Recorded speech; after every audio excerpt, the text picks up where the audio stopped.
Welcome to Shriji food. હું છું મનીષા ઠક્કર. આજે આપણે બેકરી જેવા કોકોનટ કૂકીઝ ઘરે કેવી રીતે બનાવવા એ જોઈશું. સૌથી પહેલા એક વાસણમાં 100 ગ્રામ બટર લેવાનું છે. બટર આ રીતનું સોફ્ટ હોવું જોઈએ. અહીંયા મેં સોલ્ટેડ બટરનો ઉપયોગ કર્યો છે. બટરમાં જ આપણે અડધો કપ દળેલી ખાંડ ઉમેરવાની.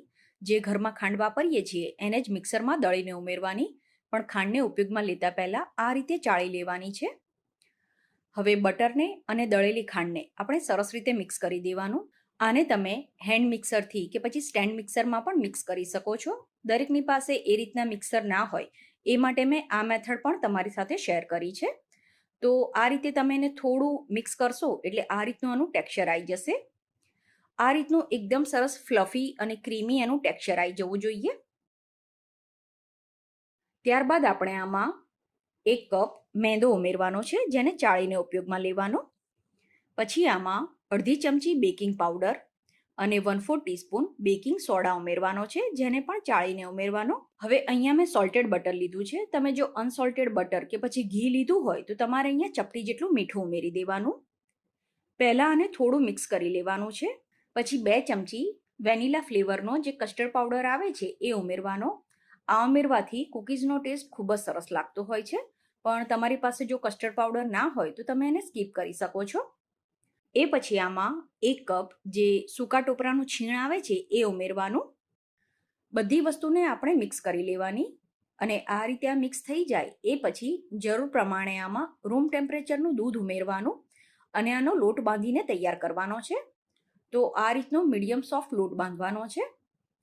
પછી આમાંથી જે પણ સાઇઝના તમારે કૂકી બનાવવા હોય એ પ્રમાણે બોલ્સ બનાવીને તૈયાર કરવાના. પછી આને તમારે આ રીતે જ બેક કરવા હોય તો પણ કરી શકાય. અત્યારે હું આના ઉપર જે સૂકા ટોપરાનું છીણ છે એને મેં ડીશમાં કાઢ્યું છે અને એનાથી આનું કોટિંગ કરી દઉં છું.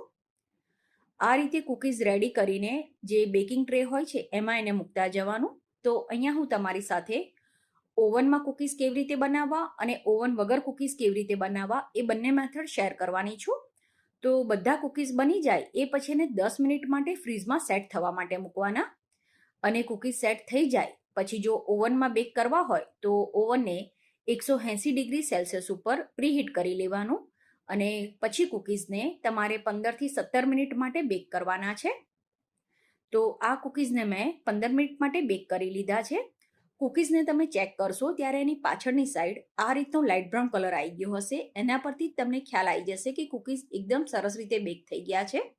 તો આને બેકિંગ ટ્રેમાં નથી રાખવાના. આને આપણે કુલિંગ રેક ઉપર મૂકી દેવાના છે. આ રીતનું કુલિંગ રેક ના હોય તો કાણાવાળી જે જાળી હોય છે એના ઉપર પણ મૂકી શકાય. હવે જો તમારી પાસે ઓવન નથી અને ગેસ ઉપર આ તમારે કૂકીઝ બનાવવા છે તો કોઈ જાડા તળિયાવાળી કડાઈ લેવાની, જેને એમ જ કે પછી મીઠું નાખીને પ્રીહીટ કરી લેવાની. તો અહીંયા મેં મીઠાનો ઉપયોગ નથી કર્યો. કડાઈને મેં ધીમા ગેસ ઉપર 5 મિનિટ માટે પ્રીહીટ કરી લીધી છે.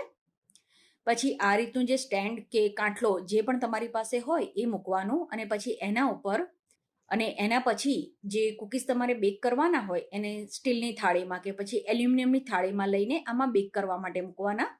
ઉપર થાળી કે આ રીતનું ઢાંકણ ઢાંકી દેવાનું અને ધીમા ગેસ ઉપર આપણે આને 18થી 20 મિનિટ માટે બેક કરવાના છે. સેમ એ જ રીતે આને પણ કુલિંગ રેક ઉપર કે કાણાવાળી ડીશમાં ઠંડા કરી લેવાના.